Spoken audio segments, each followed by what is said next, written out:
Hello everybody, welcome to Verto's June webinar. Today we are focusing on a topic that, from looking through all of you attending today, we can deduce is pretty front of mind across many different sectors.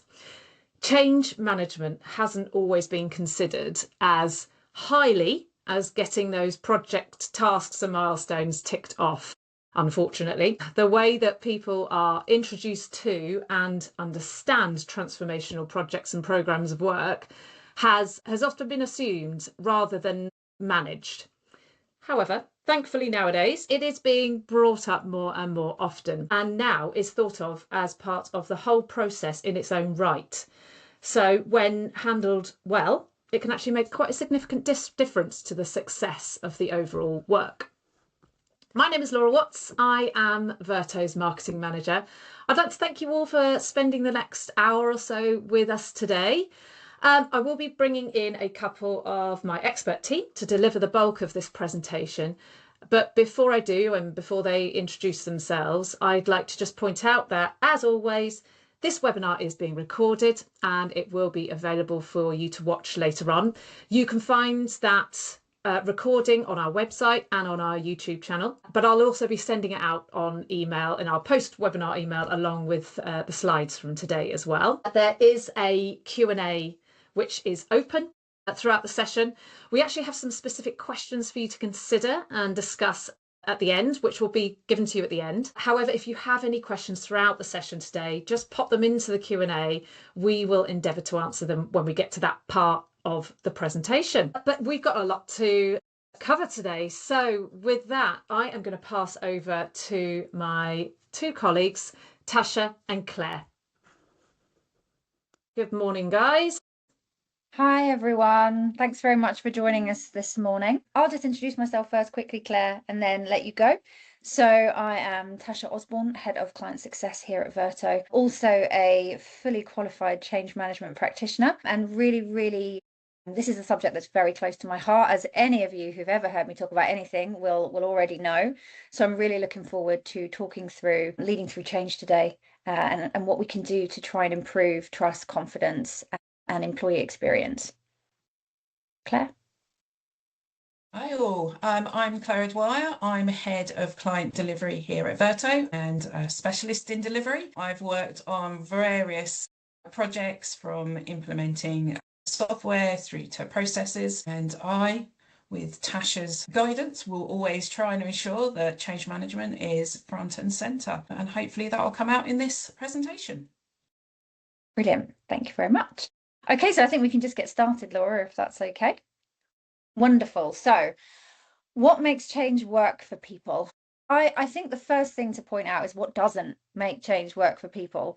And honestly, change management is often a bit of an afterthought. People think of it as, well, it's a bit of comms, it's a bit of training, it may be a little bit of stakeholder management. And it is, of course, all of those things, but it is not just those things. Good change management doesn't just focus on, system changes, process changes, structural change. It really should focus on the people behind the change, the people who are going to be instrumental in implementing that change, in making sure that it's sustained and successful on a long-term basis. So good change management helps people understand the why. And when I say the why, I don't just mean, overall a quick, very corporate, well, it's going to give us better reporting and it's going to really improve things for the management team, because people genuinely don't really care about that.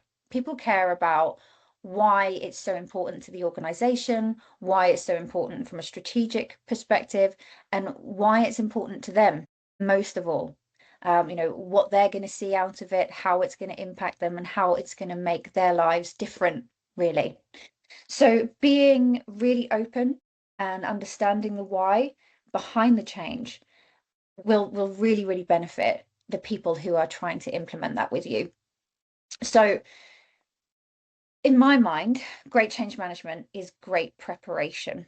So change management should be front and center from the very start, not just in the middle or something that you think about once you've done your business case and you've started thinking about, oh, well, now I've got to figure out who I'm communicating to. Great preparation means that you're already starting to think about some of the possible impacts as early as possible so that you can be confident, and so that if there is any uncertainty, you know as much as you can about it. People really need to feel heard, supported, and included, as it says here. And we all know that as much preparation as we do from a change management perspective, there's always going to be things we don't know. I mean, we just don't know what's going to come up. We don't know exactly how it's going to impact some people. We don't know what, changes that might happen as part of the whole overall change process that can come in. So we need to be prepared to be flexible, listen to people when they're telling us that something's not quite right or they have concerns, because often it's not a red flag, in my opinion, that people are having struggling with change. If they are struggling, it's for a reason, and those are things that we should be prepared to be flexible about and listen to them. And also we should definitely be adapting. So there's many methodologies, many things, and we'll hear a little bit about them as we go through, but essentially we need to be flexible. It's not a one size fits all. There are many methodologies, many approaches. Something that works for one project isn't going to work for another, and we need to be prepared to put the groundwork in to understand what the best approaches are for each individual change that we do. Okay. So resistance, it's actually one of my favorite things, which is a very strange thing to hear.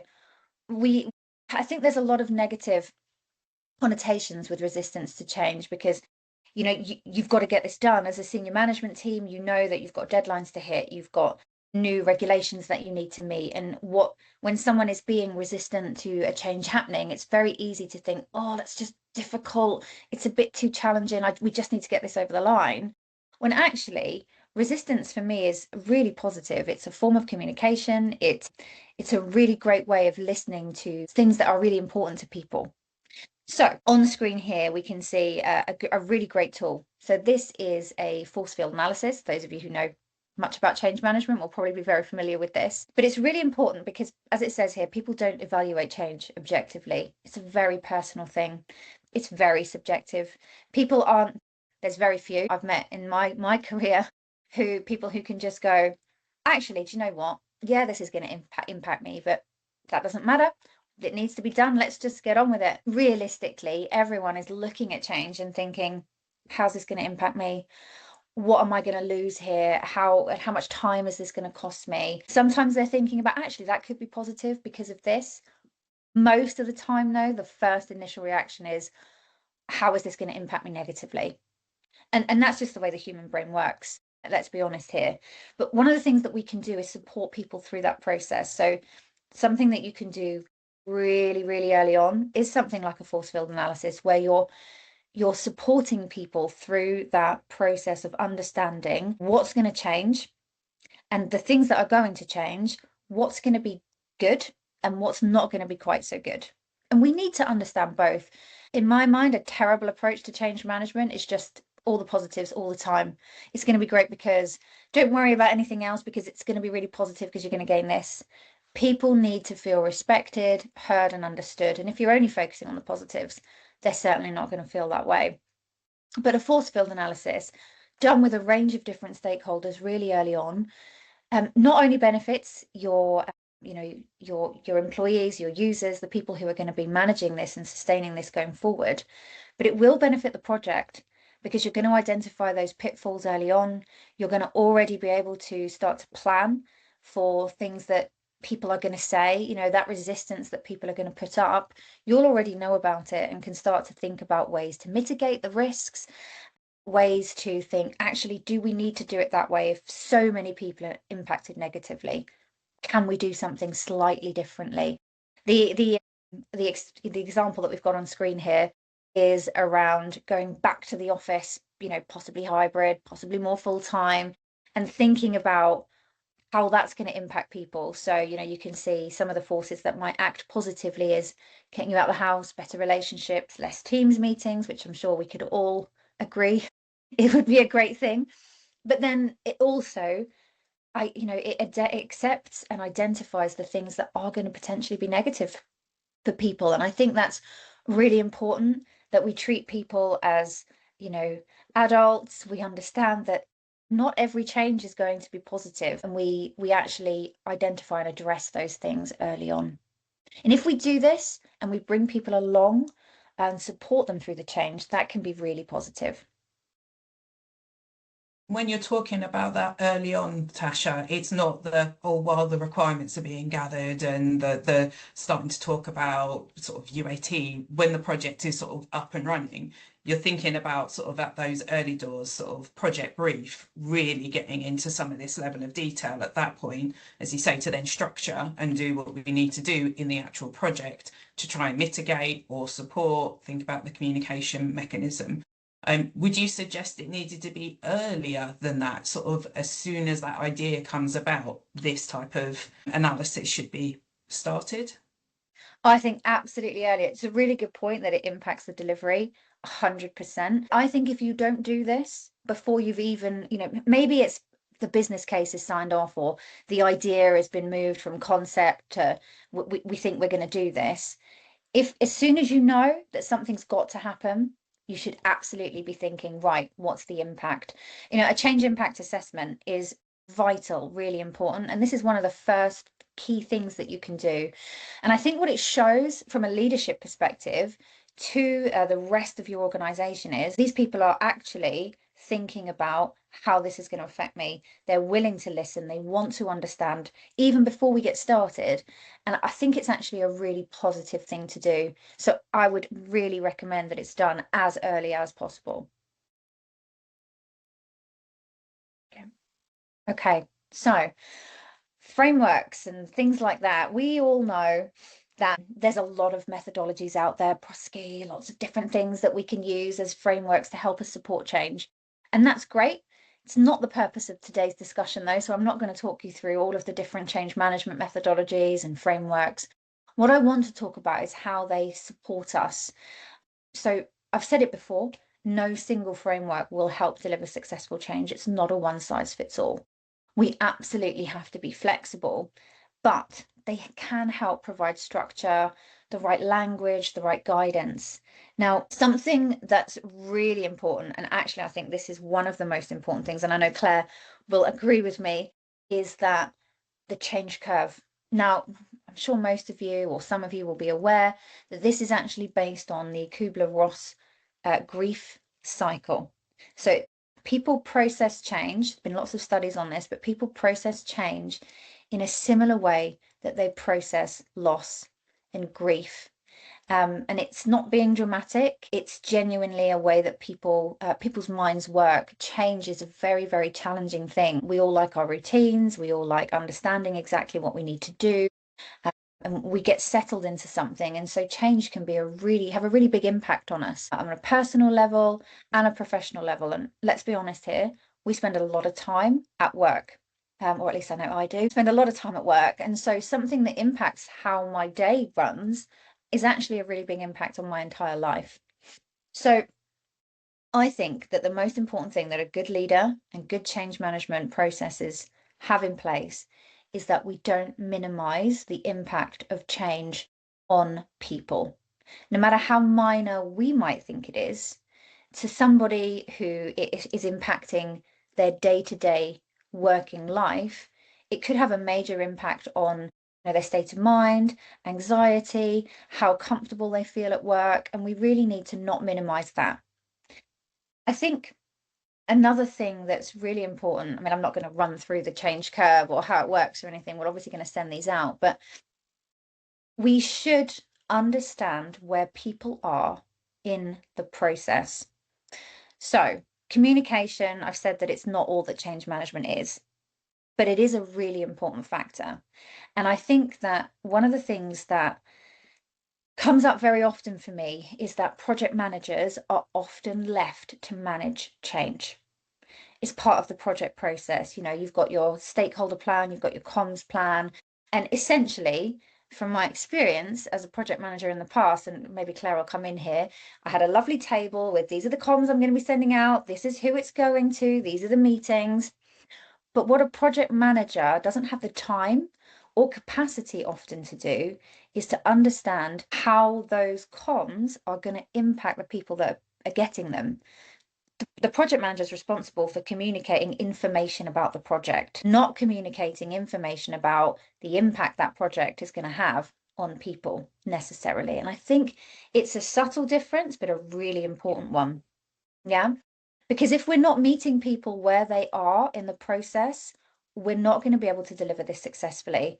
So let's say that we've got someone who's feeling frustrated, starting to get a little bit like worried and anxious about how this change is going to impact them. And we send out a lovely, positive, upbeat comms about how great it's going to be for the senior management team to get this reporting in a certain way. It's not going to impact them at all. In fact, it's probably going to lead to more resentment, more feeling of, well, that's great, but actually no one's talking to me about how I'm feeling about this or the difficulties that I'm having. So actually knowing the change curve, understanding where people are on that change curve is super important. And people will approach this and go through this process at different times. I mean, I think, Claire, probably something to talk to you about is how different people do it at different times, how people process this at different times. Yeah, I would say from a project team perspective, they go through this change curve quite rapidly because they're together, they're working on it, they get to hear what the changes are and how they'll work, and they go through the whole, well, we can't do it this way, we need to think about doing it that way. So their progress is very supportive and it's quite rapid, they get heard.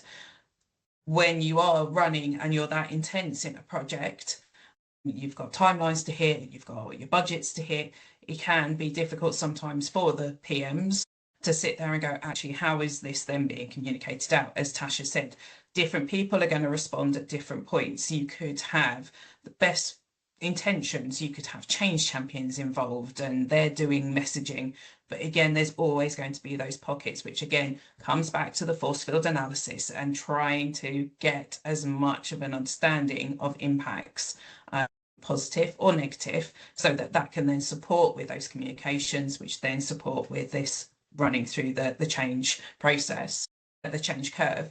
Even with the best will, doing everything, there is still going to be those downs, those depressions, and then hopefully the upward curve of, yeah, this is going to be good for us. So I think it's just constantly being aware of, no matter what we do project wise, the human element is the strong underlying aim of what we're trying to do, bring everyone along with us.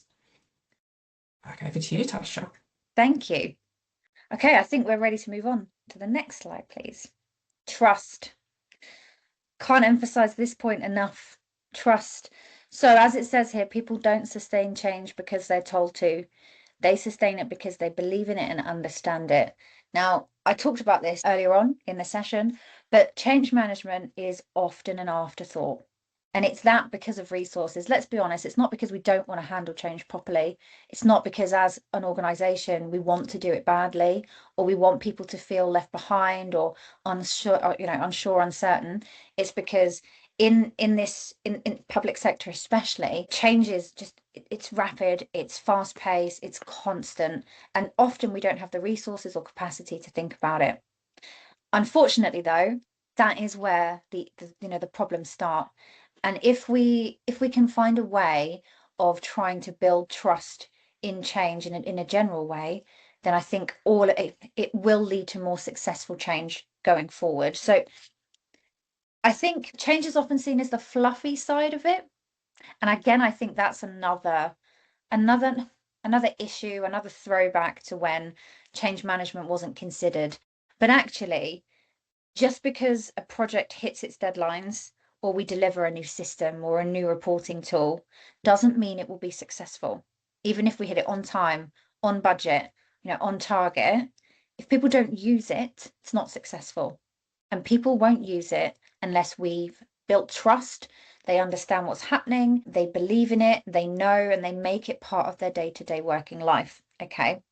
So change can literally be the difference between a project succeeding and a project failing. Now, trust is key here. And I'm not going to go through this slide in great detail, but I think it's important to understand what we're trying to say here.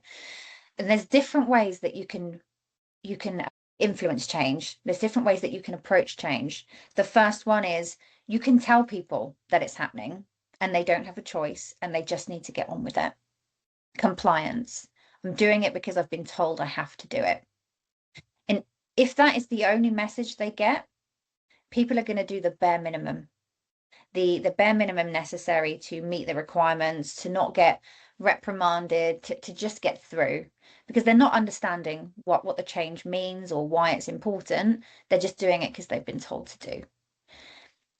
You can go a little bit further than that, and you can put some messaging around it. You can put some fluffy positive comms out and go, it's going to be really nice because, and people will possibly understand why. For the organisation, it's important, and understand what the impacts are potentially for the organisation if it doesn't happen. But that doesn't mean it becomes part of their day-to-day life, part of their day-to-day working structure. It doesn't mean as much to them. It's a step on from the compliance side of things. They're not just doing it because they've been told to. They've got an understanding of it, but it isn't, embedded in their everyday processes. The ideal, where we all want to get to and what good change management helps us get to, is internalisation. This is where it becomes part of their thinking. It influences their decisions. They start to think about, actually, this is great. I wonder how I can make this better. I wonder how I can improve what we've already discussed. And when you get people who are doing that, that's where you get your champions. That's where you get that network of people who are promoting the change, who are supporting the change, and it becomes embedded in everyone's day-to-day processes and becomes as successful as it can be. And that's where we want to get to. And the way to do that is to build trust. If you want to get to that point, you have to bring people along, meet them where they are, and build trust as you go through the change process.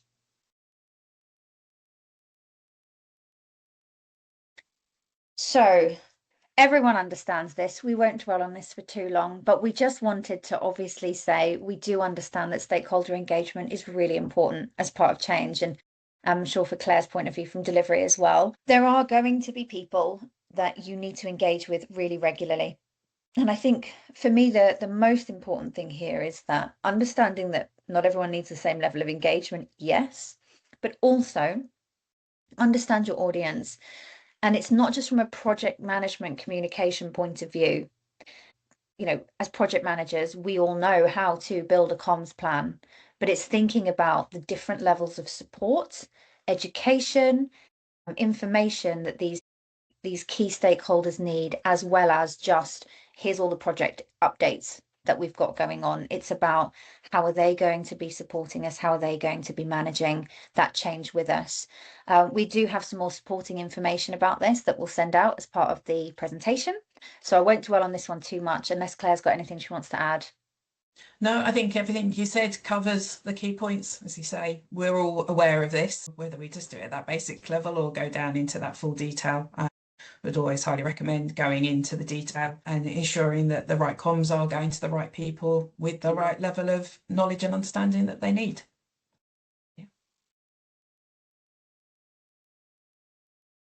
Right, well, we are just going to break the presentation up a little bit at this stage. I've got a clip here from a recent video featuring our Chief Product Officer and co-founder, Ross Mardell. Now, the clip was filmed, well, not wonderfully, as you'll see from the empty chair in the starting few frames here, but we'll get to Ross eventually. But what we want to highlight here is Verto's commitment to the progression of change management as a discipline, and our understanding of it's important. It is important. So, and the journey that we're also going on to start to implement some change management practices and some tools and functionality within Verto. So hearing from Ross now, we hope you'll agree with all of that. So I'll just play this quick video.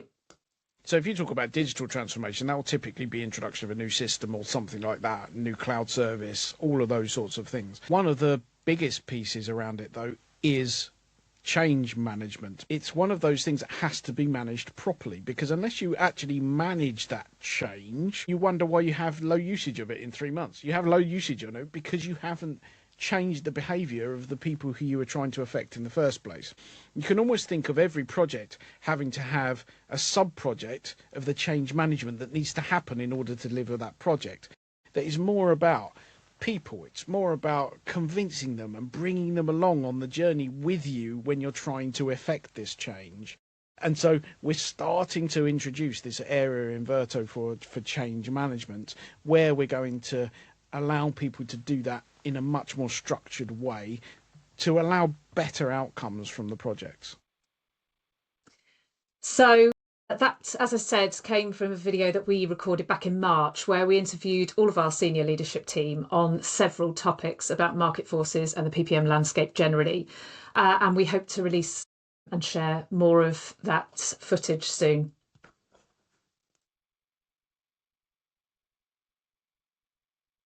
Right, just trying to move on. Here we go. Back to you, Natasha. Okay, so this is going to be probably a little bit of a recap almost of everything we've talked about so far, and then we're going to kind of move a bit more into the delivery side of change. But common barriers that we see, the first one, the biggest one, change isn't supported. Change management isn't resourced appropriately in many organizations. It's a growing discipline. It's something that's fairly new. We're just starting to understand the real impact and the real benefits of doing change management properly. And what that means is that often, and I've said this before, project managers are left to manage change. Traditionally, that's how it was always done. And it was, comms plans, training plans, and less thought about impact analysis, change strategy, how we might manage the overall structure of a change alongside a project. And it's not to say that project managers do a bad job. Absolutely not. Often they just don't have time or capacity to do it alongside everything else that they're doing from a delivery point of view. And they have a very different focus. They're focused on hitting key milestones, bringing the project in, on time, on budget, and in scope, rather than thinking about the wider impacts of that change going forward. I think something else that's really important to me is that change isn't resourced at the right time. We've said that a couple of times. It's often brought in the middle of the project when we're starting to think about learning and development, rather than at the very beginning when we should be assessing as part of the benefits analysis of this change. Okay, so as part of this benefits analysis piece, how is this going to impact everyone in the organization? How is this going to make people feel? What's the changes? What's the differences? And it should be done then. And change is also something that's really important once a project is closed, which is why, in my opinion, the project managers cannot be solely responsible for effecting change management as part of a project or program, because they have a set activity that they need to do in a set period of time, and that isn't what change is. Change is that ongoing, sustained benefit that people should be seeing from the change. The second point here is around resistance. I talked about that a lot earlier. It's a real bugbear of mine, I've got to be honest. Resistance is seen as something negative rather than a signal to listen. It's a communication. People are talking to you about how they are feeling about something, how it's going to impact them. And often there can be really useful insight in there, things that can help us deliver change more impactfully, more successfully. We just have to learn to not take the resistance as a personal attack. Sometimes it can feel like that as a project manager or as a leadership team. You're trying to do something for the benefit of the organization, and all you're hearing is, well, it's just going to be really difficult. It's just because people are trying to understand and process what it's going to mean to them. And I think that we can really take it as something positive rather than negative. And finally, from my point of view, inconsistent sponsorship and unclear leadership direction. As a sponsor, you need to be visible, you need to be clear, you need to understand how the change is impacting. You don't need to know the detail of all of the projects. You don't need to know how it's going to impact every single stakeholder in the organization, but you need to have a clear understanding of some of the positives and some of the negatives and be able to speak to those clearly. Communicate, be open to listening to what people are saying, and be as willing and as able as you can be. Sometimes it's just not possible. Some change just has to happen. But where we can be flexible and listen to people's needs, let's try and do it. I don't know if you've got anything you'd like to add to that, Claire, before we move on. No, I think I'll probably catch a couple of bits on my next slide. So I think we can move on. Okay, so as we've been talking about, we're looking at change management, but change management works alongside delivery. So as you've hopefully heard with the bits and pieces that we've talked about so far, they do work hand in hand. For a project to succeed, yes, we go, yay, brilliant, we've hit our launch date. But if 3 months, 6 months down the line, your end users are not using the product or the process, whatever you've implemented, then that is not a successful project. You would always want to see the positive outcome, the change. For me, the biggest yay to a project succeeding is when you actually talk to end users afterwards and they go, oh yeah, it's brilliant, it's changed how I work this, I can see the benefit, and I've got some really good ideas to how to improve. So working is change management in mind, whether you've got a team that can support an individual or just something to take forward with the project team, it will have that benefit. Yes, when we do delivery, we're looking at our initiation, our requirements, our UAT, our training, all those wonderful bits that we're well versed in. But if we don't have our users alongside with us, engaged and actually interested, whether, as Tasha has said, a resistance to the interest or not, that is still a positive, and you can still win them round and help. The other bit to consider from the delivery perspective, when you are actually talking to the end users, if you've done your force field analysis at the start, you're identifying where you could have some risks, which could be potential issues, and it gives you that ability to mitigate. Is there something else that we need to be doing? Can we communicate a different way? Instead of emails, should we be doing face-to-face or town halls? So it gives, from the project manager perspective, a wider understanding of how the project needs to go, which is all positives. The other bit, most of the points here we've touched on throughout the slides so far, but one of the other bits that is really key from my perspective when doing a delivery is not just once it launches, change management support afterwards. So I'm talking about the 3 months, 6 months. You need to be thinking about how you're getting your feedback, and that's where change management really comes in and supports me as a project manager, program manager. Okay, what's the feedback from the end users? What didn't quite hit as we expected? And all of that information helps with the adoption, but also helps to feed back in. So next time we go through a project, what can we take forward that we learn?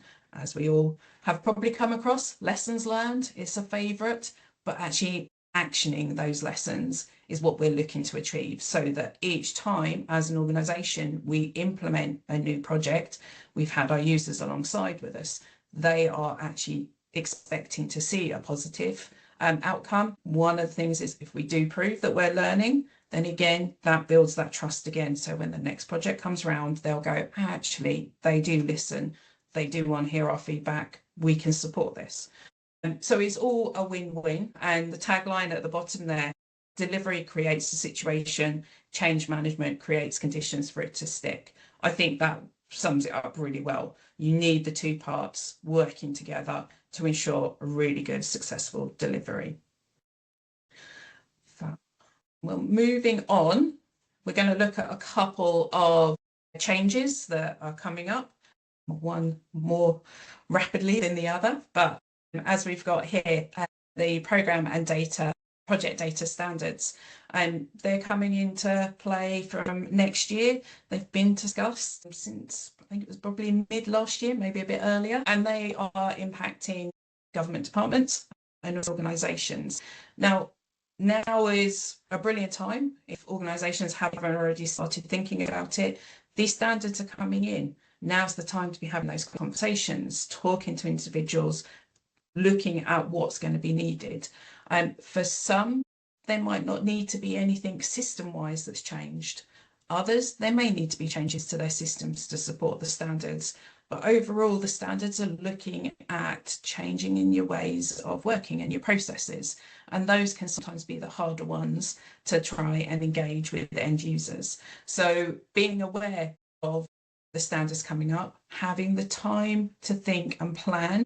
I know we are all probably resource poor, time poor, but we, on this particular change, we have got that lead time.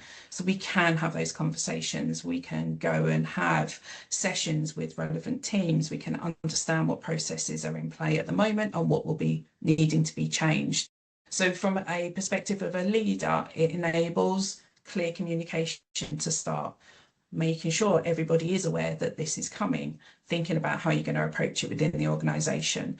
Everything that we've talked about today, your force field analysis, your change curve, all comes into play with this type of change. Anything from your perspective on this one, Tasha?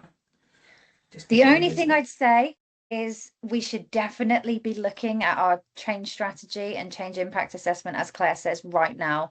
Start putting those in place, because it's going to really help you to think about, is there any new systems that you need to put in place?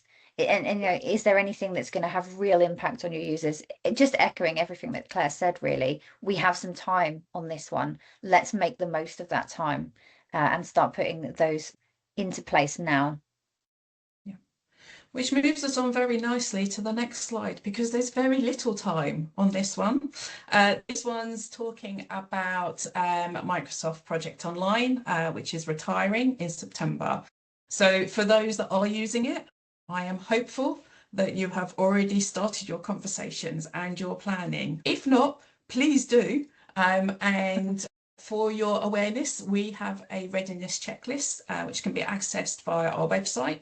I believe Laura will probably also attach it as part of the pack that will be going out. So do make use of it. It has some questions to help you think about what you need to be considering. But I will reiterate a second time, if you haven't started planning for this, then please do.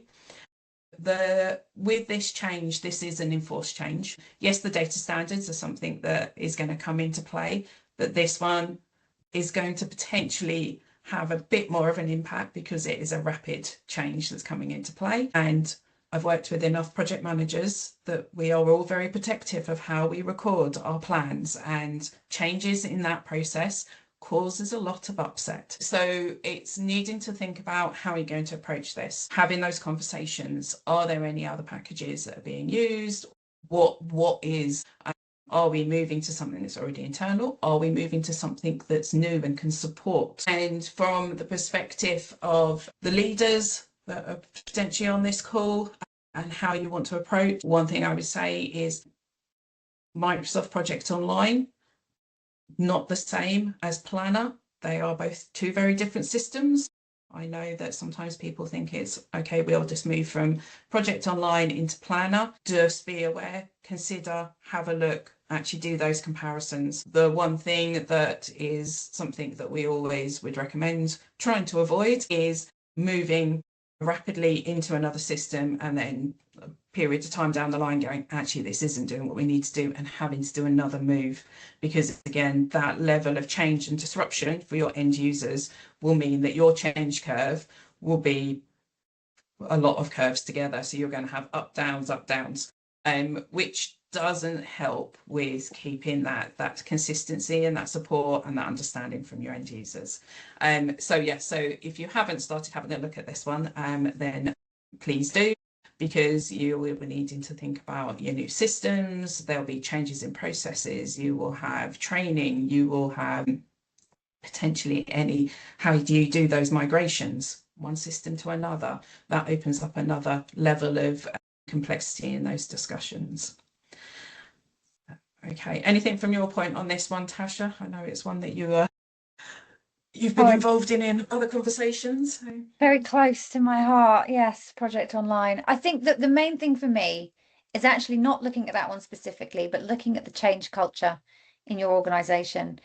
If you do something, if you implement a change badly once, it takes a really long time to recover from that culturally. People will remember, and they will be like, oh, last time we had to do this, it was awful. It took ages to get to the right thing, or we had to do it twice, or it just the culture is so important to protect. And the how people visualize and understand how your organization approaches change is really important. And so maybe just bear in mind around how that works and how you're approaching this to make sure that you're trying to minimize the impact of this as much as possible.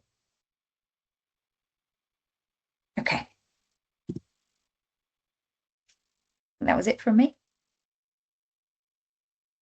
All right. That is me then, isn't it? Yes. Thank you so much, both of you. I'm just going to end with this slide here, which kind of wraps it up all very nicely. So I think we all know by now, by ensuring that the teams of people who deliver the change programs, but as well, by ensuring those who are affected by that change itself have full understanding of why it's taking place and how it will positively affect them, and also how they can best utilise that new way of things, then there are many, many benefits. The first one here is the adoption and the value of that change will be understood a lot faster. And that just strips away any of the laborious, difficult times people have. So obviously a big benefit there. Second one here is that the outcomes of the work will just be better and actually just more useful to more people. The third one down here is that risk is always present when delivering large-scale transformational work, but better people management will minimise some of that risk. And then finally, change won't stop after this one initiative. I don't know whether our audience members out there are thinking of one particular program that they're working on at the moment where change management could be better. Let's be honest, that's just one. Being able to master change management will mean that your organisation is more resilient and better prepared for that next inevitable change that is coming along. Right, so I hope you've all found that useful. We're just going to move on now to the Q&A. You'll see a set of 5 questions on the screen. If anybody would like to pop in any experiences that they've had to any one of those into the Q&A, it would be great to hear from you now. We're hoping it might spark a bit of a discussion, or it might simply help another audience member if their teams are not quite as far along the change management journey. While we're waiting for any to pop in, I think I'll come to you too, just for your thoughts on these questions. Shall we start with number 1? How would organisations define whether they are change ready? How should they sort of start this process? For me, from my point of view, it's about understanding, do you have change management resourced appropriately? Do you understand when change management should be considered when you're starting up new initiatives and new projects? Have you got people, resources, templates, plans in place? And do people in your organisation understand where change and when change is important?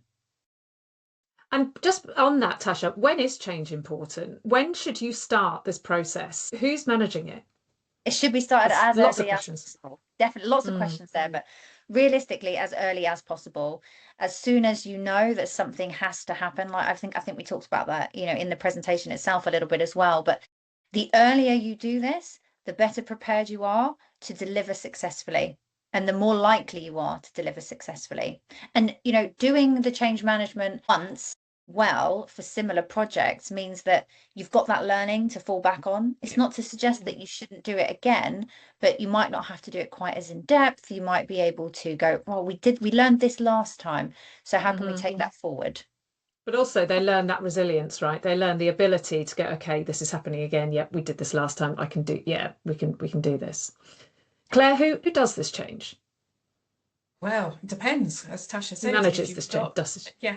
If you've got a change management function or individual, then they would be the go-to and supporting. If you don't, then it's as a organisation thinking about what change management you want to put in place and then building that into the framework, your project management framework. It could well be that it falls to the project manager, so that's where templates and guidance and all of that supporting collateral will help, because as I think Tasha did mention earlier, it's not something that would naturally always sit with the project manager, and they are going to be trained and focused on sort of thinking about how we progress. Yes, we're very aware about stakeholders, but change management goes broader than that.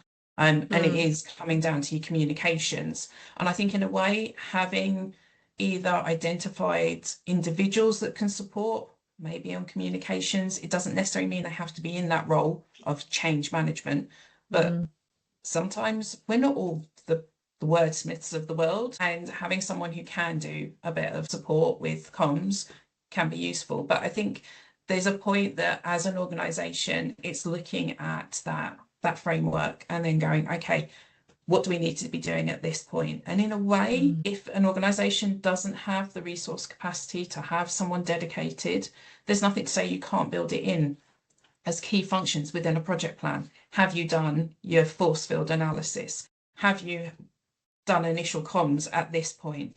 Are you aware of who you need to speak to with regards to be processes and such like?